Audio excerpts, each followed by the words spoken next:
미국의 조직 심리학자로 잘 알려진 벤자민 하디라고 하는 박사가 있습니다. 이 박사가 책을 한 권 썼는데요. 이 박사가 쓴 책 제목이 퓨처 셀프라고 하는 책입니다. 우리나라에 이제 번역이 돼서 출간이 됐는데 이 책은 이미 미국에서 출간되자마자 5점 만점에 4.7점을 받을 정도로 굉장히 많은 사람들에게 좋은 책으로 알려져 있습니다. 그리고 한국에 번역되어 출판하자마자 초판 발행인 만부가 바로 다 팔려버리고요. 지금 인터넷 서점을 보니까 5위에 기록이 되어져 있습니다. 많은 사람들이 이 책을 보면서 그만큼 영감을 많이 받고 있다는 얘기죠. 이 책에서 말하는 이 퓨처 셀프라고 하는 이 제목은 직역하면 미래의 나라고 하는 의미를 갖고 있습니다. 여기서 말하는 미래의 나는요, 자신이 이루고 싶은 미래의 나를 의미합니다.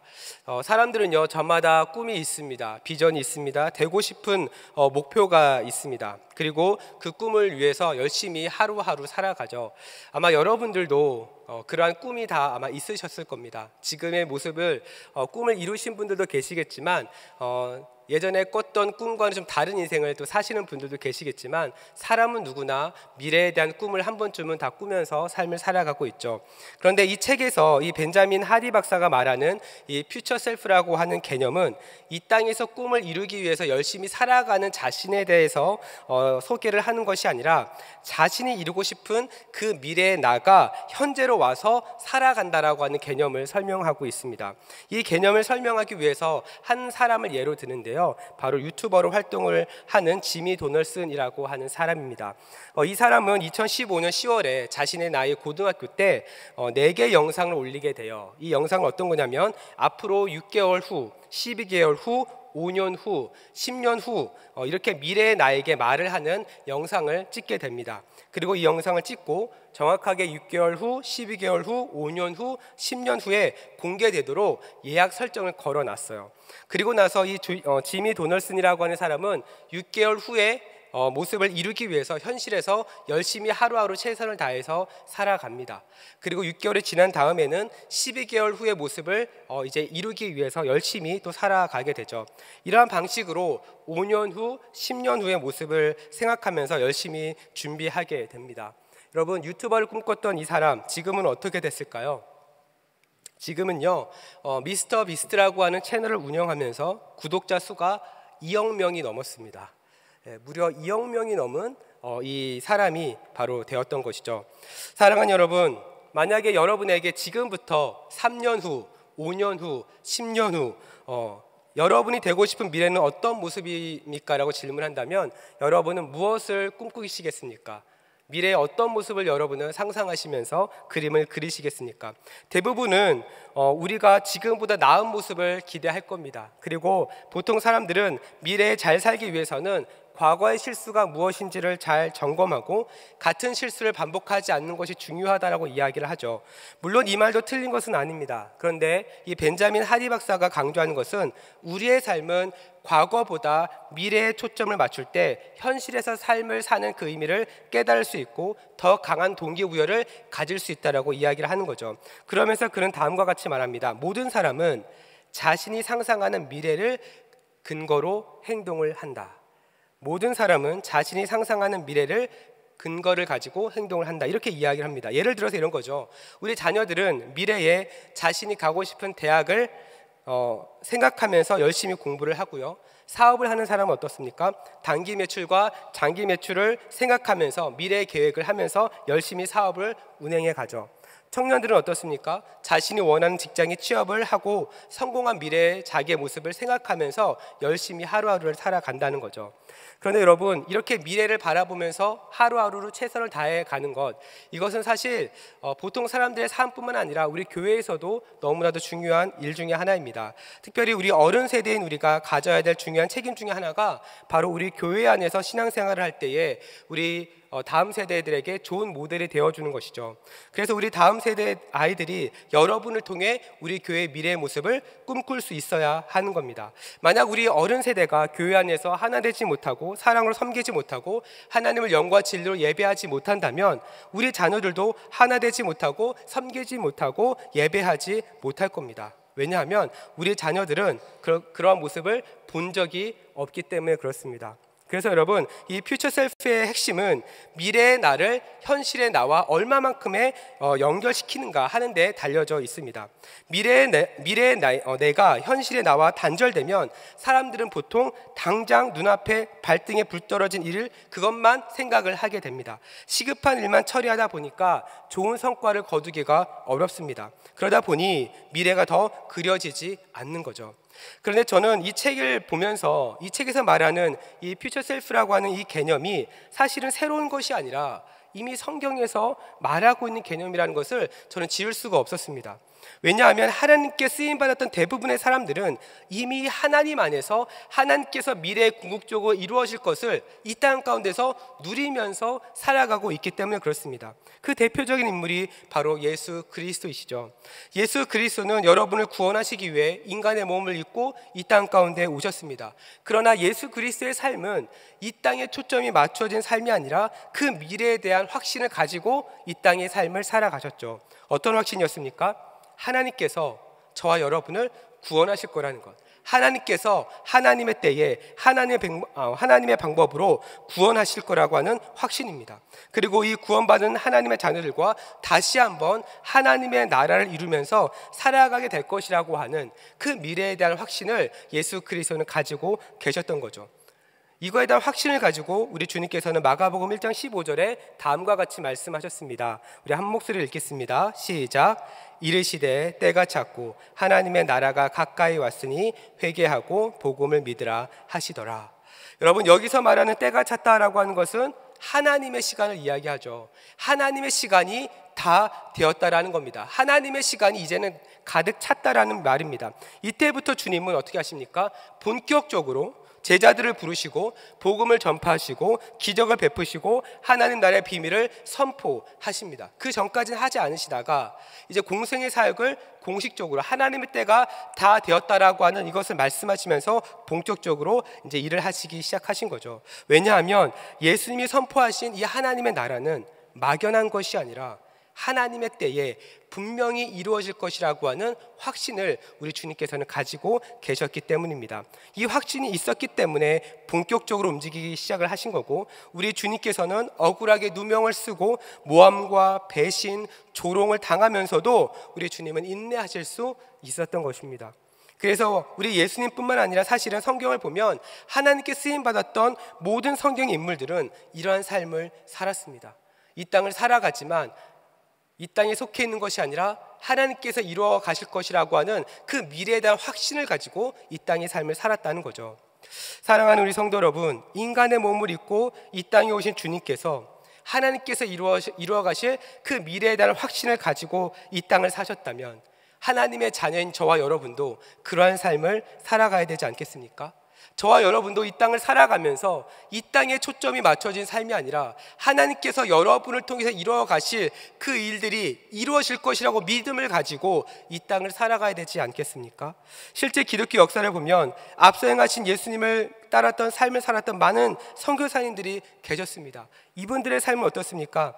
하늘의 소망을 두며 하나님이 보내신 곳에서 자신의 삶 전부를 하나님을 위해 드리게 되죠. 우리나라 같은 경우도 어떻습니까? 언더우드 선교사님, 아펜젤러 선교사님, 헤론 선교사님, 홀튼 선교사님 등 많은 선교사님들이 우리나라에 왔습니다. 많은 핍박이 있었고 많은 차별이 있었고 많은 공격들이 있었습니다. 그러나 그럼에도 불구하고 이분들은 포기하지 않으셨습니다. 그리고 복음을 전하시고 병원을 세우고 학교를 세우며 예수 그리스도의 복음이, 하나님의 나라가 이 한국 땅 가운데 임하기를 누구보다 간절히 기도하셨죠. 그리고 나서 우리나라는 어떻게 됩니까? 놀라운 대부흥을 경험을 하게 되고요. 한때 우리나라는 미국 다음으로 선교사를 가장 많이 보내는 나라가 되기도 했었습니다. 여러분, 한 번도 가보지 않는 그 나라에 가서 예수 그리스도의 복음을 전하는 이러한 일들이 여러분 어떻게 가능하겠습니까?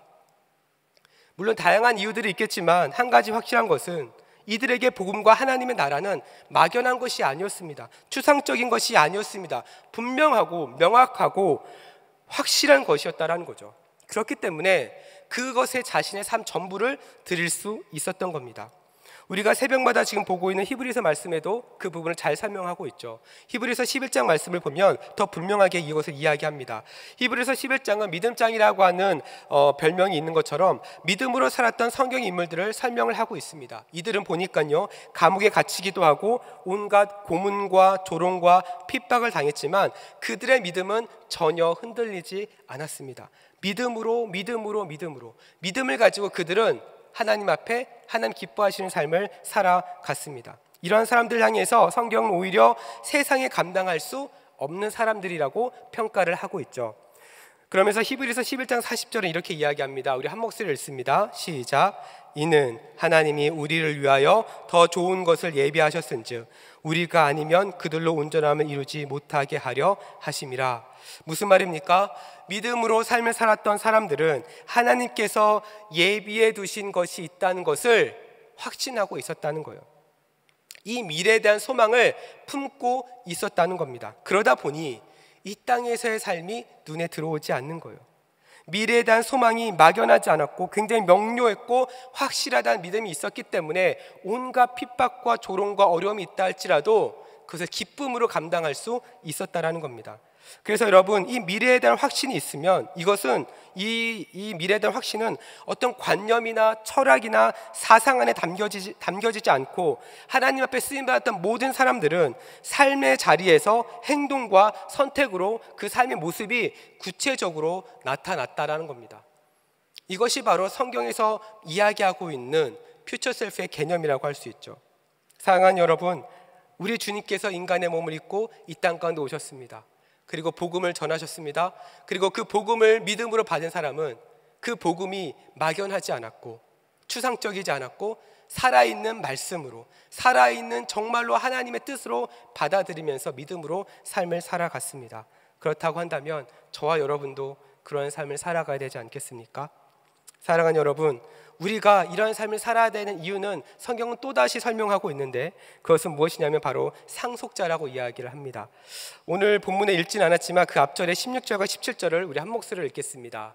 한 목소리 읽습니다. 시작. 성령이 친히 우리의 영과 더불어 우리가 하나님의 자녀인 것을 증언하시나니 자녀이면 또한 상속자 곧 하나님의 상속자요 그리스도와 함께한 상속자니 우리가 그와 함께 영광을 받기 위하여 고난도 함께 받아야 할 것이니라. 아멘. 여러분, 하나님을 믿는 자녀들의 정체성을 무엇이라고 설명합니까? 상속자라고 이야기를 해요. 우리는 보통 상속자라고 하면 우리가 물려받을 재산을 생각을 하기 쉽습니다. 그렇죠? 그러나 상속자의 본질적인 의미는 무엇입니까? 대를 이어가는 사람입니다. 대를 이어가는 사람이 바로 상속자가 되는 것이죠. 그래서 상속자는 아무나 되는 것이 아닙니다. 친한 사람이라고 해서 상속자가 되는 것이 아닙니다. 내가 상속자가 되고 싶다고 해서 되는 것도 아닙니다. 상속자의 조건은 17절의 말씀처럼 자녀가 되어야 가능한 것입니다. 즉 하나님의 자녀가 하나님의 상속자가 되는 것이죠. 사랑하는 여러분, 여러분은 하나님의 자녀이십니까? 그렇다고 한다면 여러분도 하나님의 상속자입니다. 그렇다면 여러분, 하나님의 상속자는 무엇을 받을까요? 성경은 두 가지를 이야기합니다. 첫 번째는요, 영광입니다. 두 번째는요, 고난입니다. 17절 말씀에 보니까 그와 함께 영광을 받기 위하여 고난도 함께 받아야 할 것이니라.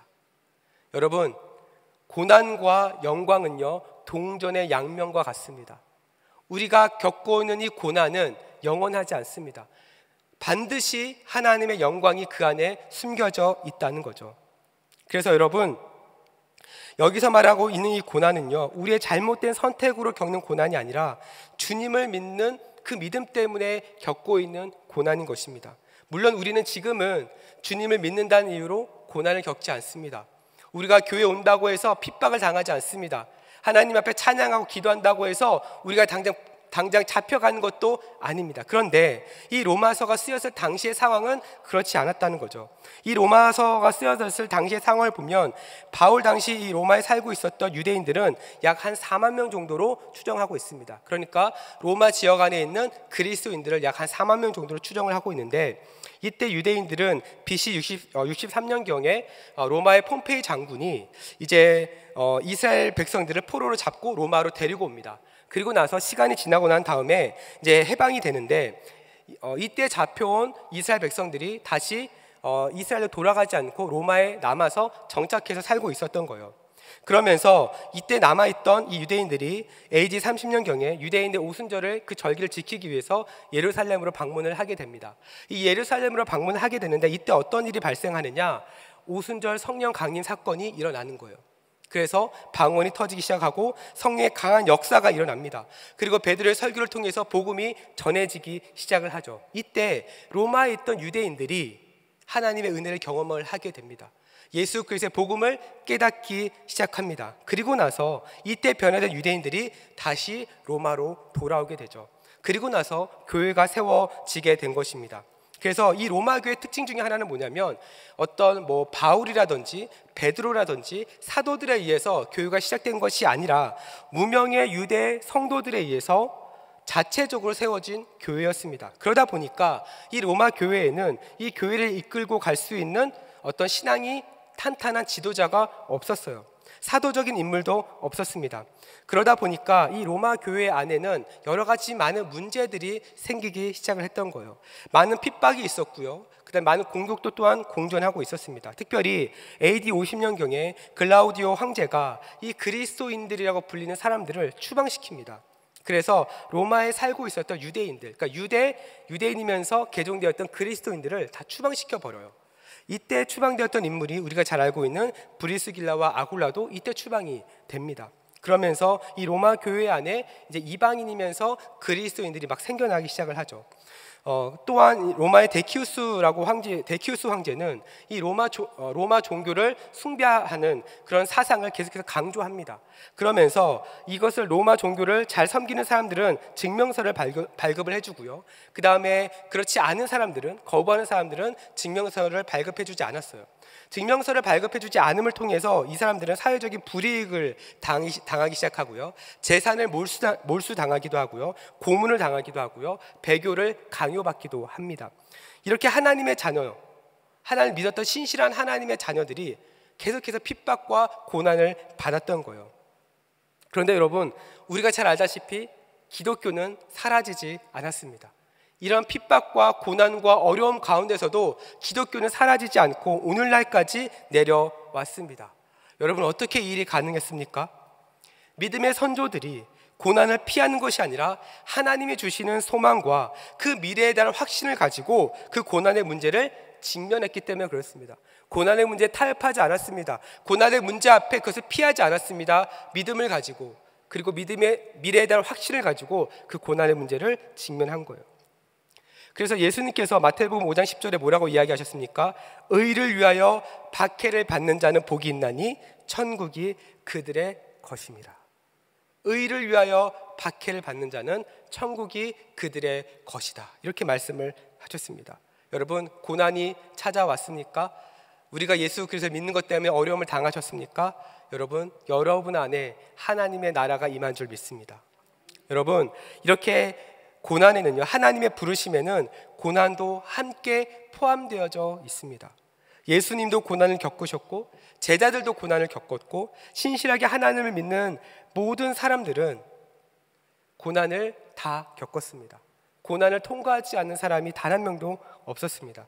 그러나 여러분, 고난이 고난으로 끝나지 않을 수 있었던 이유는 바로 오늘 본문 18절 말씀 때문에 그렇습니다. 우리 다시 한번 함께 읽어보도록 하겠습니다. 함께 읽습니다. 시작. 생각하건대 현재의 고난은 장차 우리에게 나타날 영광과 비교할 수 없도다. 아멘. 여러분, 성도는 어떤 사람입니까? 고난이 있어도 성도에게 임할 하나님의 영광을 믿음을 가지고 이 땅을 살아가는 존재입니다. 성도들에게 임할 하나님의 영광, 이것을 믿고 이 땅을 살아가는 사람들이 바로 성도라는 거죠. 여러분, 이것이 바로 믿음을 가진 성도들이 발견해야 되는 굉장히 중요한 영적인 인사이트입니다.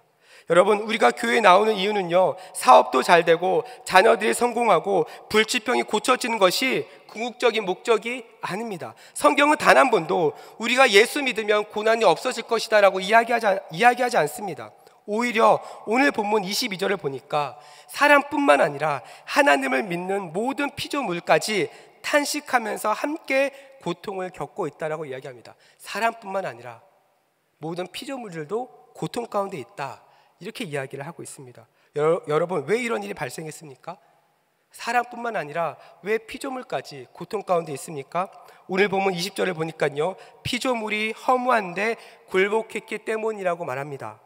여기서 놓치지 말아야 될 우리는 한 가지 중요한 인사이트가 있습니다. 그것은 무엇이냐면요, 고난을 바라보는 관점이에요. 여러분, 고난이라고 해서 다 같은 고난이 아닙니다. 우리가 고난에 대해서 생각할 때 우리가 고민해보고 분별해야 되는 것은, 내가 지금 겪고 있는 이 고난이 하나님을 믿는 것 때문에 생기는 고난인지, 아니면 허무한데 굴복해서 생기는 고난인지를 잘 분별하셔야 돼요.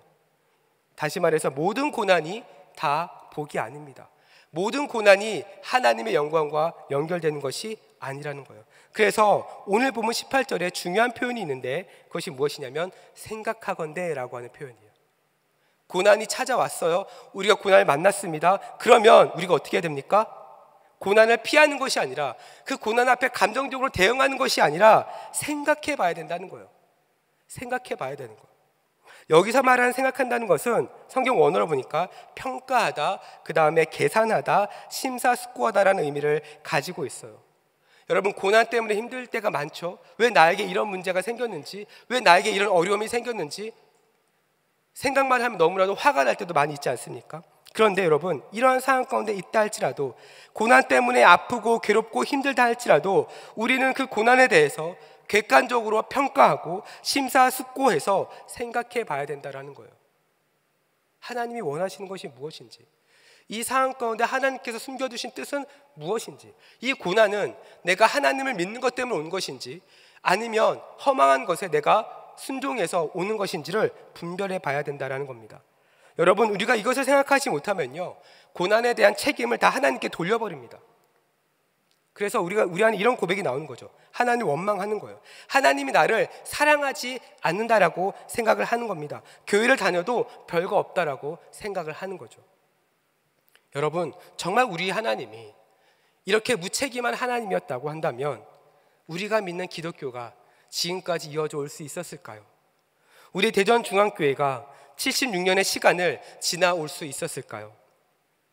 하나님을 믿는 우리가 고난 가운데서도 믿음을 지키고 끝까지 하나님을 믿는 이유는, 고난이 고난에서 끝나는 것이 아니라 우리가 겪은 고난과 비교할 수 없는 하나님의 영광이 있었기 때문입니다. 그리고 이 영광은 먼 미래에 이루어지는 막연한 것이 아니라 예수 그리스도를 통해 이미 여러분의 삶의 자리 가운데 이미 허락된 영광이라는 거죠. 그래서 오늘 본문 19절부터 21절 말씀 우리 다시 한번 읽어보겠습니다. 함께 읽습니다. 시작. 피조물이 고대하는 바는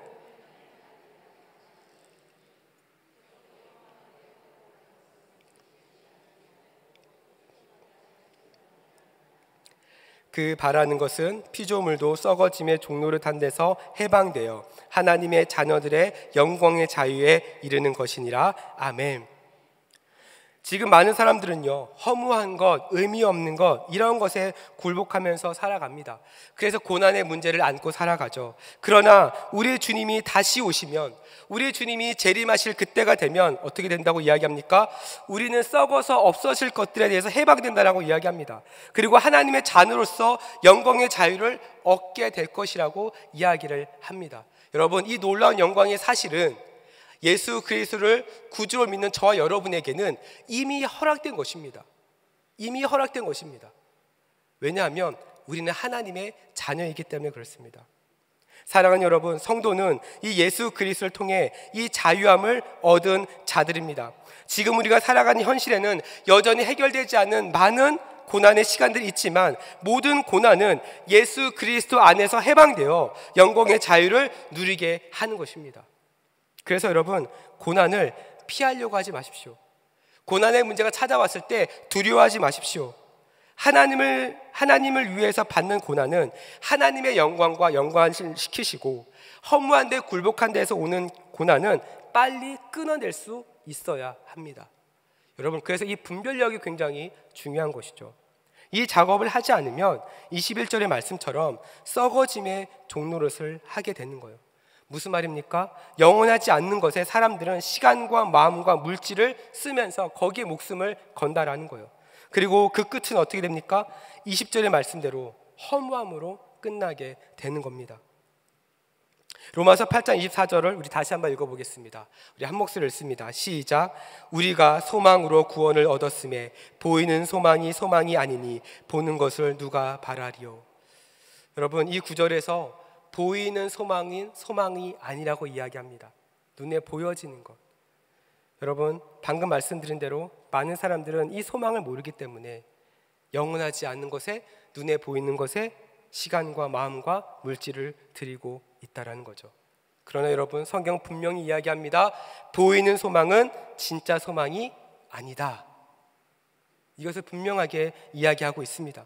강남의 비싼 아파트가 우리의 소망이 아닙니다. 내가 원하는 대학 졸업증이 진정한 소망이 아닙니다. 지금 내가 받고 있는 연봉이 우리의 진짜 소망이 아니라는 거예요.